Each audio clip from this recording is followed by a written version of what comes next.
কোরআন শুধু বাবা মরে গেছে তাদের নামে খতম করানোর জন্য কোরআন আসে না। কথা বলেন ঠিক কি না?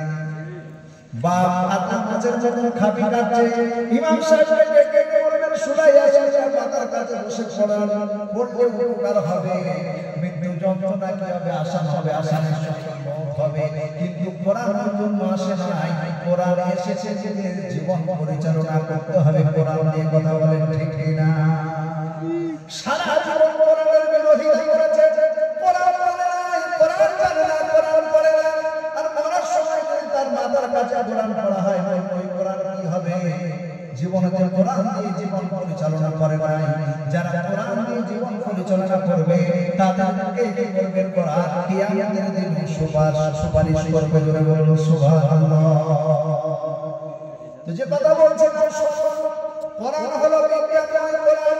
ওই কোরআনের ভিতরে আল্লাহ রাব্বুল আলামিন বলছেন দেখুন, ইয়া আইয়ুহান নাস।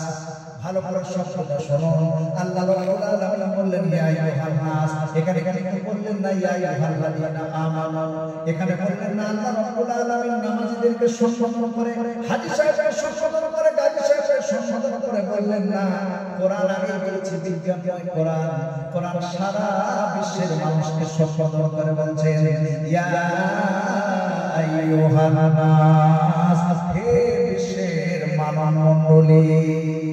যারাই তোমরা দুনিয়াতে মানুষ নিজেকে বলে দাবি করছো, শুনে রেখে দাও, উবুদু রাব্বাকুমুল্লাযী খালাকাকুম ওয়াল্লাযীনা মিন ক্বাবলিকুম লাআল্লাকুম তাত্তাকুন।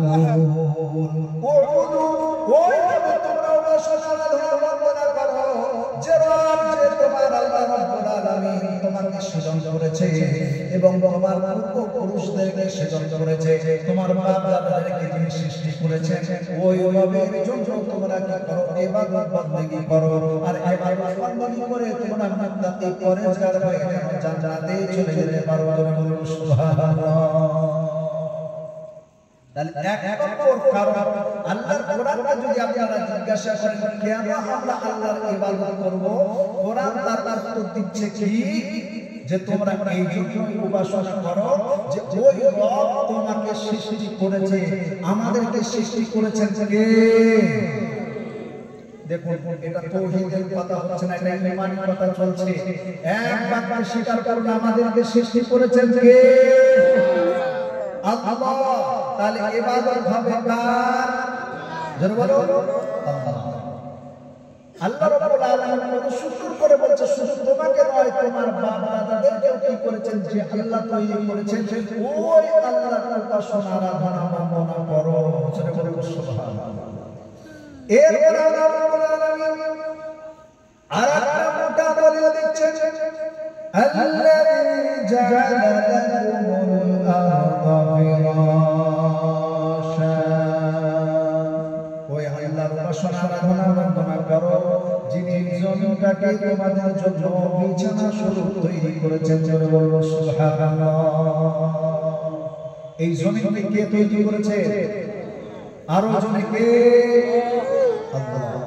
এই জমিনটা কত সুন্দর জমিন! এটা যদি লোহার মতো শক্ত করে দিলে আমাদের বসবাস করা কষ্ট হতো। এটা যদি আবার কাদার মতো নরম করে দিলে তবু আমাদের বসবাস করা কষ্ট হতো। আল্লাহ রাব্বুল আলামিন কত সুন্দর মাটি তৈরি করে দিয়েছেন, জমিন তৈরি করে দিয়েছেন। এই মাটিকে যেমন ভাবে আপনি ব্যবহার করবার প্রয়োজন পড়ে সেরকম করে আপনি ব্যবহার করতে পারেন। বলুন সুবহানাল্লাহ। এই মাটি আল্লাহ রাব্বুল আলামিনের জমিন কত বড় আল্লাহ রাব্বুল আলামিনের নিয়ামত বা ফ্যাক্টরি দেখুন। এই জমিনের একদিকে জমিতে বা 10 কাঠা জমিতে যদি আপনি কি করেন, একটা লঙ্কা গাছ লাগিয়ে দেন, একটা আম গাছ লাগান, একটা জাম গাছ লাগান, একটা পেয়ারা গাছ লাগান, প্রত্যেকের শাখা প্রশাখা আলাদা হবে। কথা বলেন ঠিক না? প্রত্যেকের পাতা ফুল ফল আলাদা হবে, হবে না? হবে না? প্রত্যেকের স্বাদ, প্রত্যেকের টেস্ট, প্রত্যেকের মজা আলাদা আলাদা হবে। পৃথিবীতে এমন কোনো কারখানা আপনি পাবেন না যে এক কারখানাতেই হয় জুতো তৈরি হয়।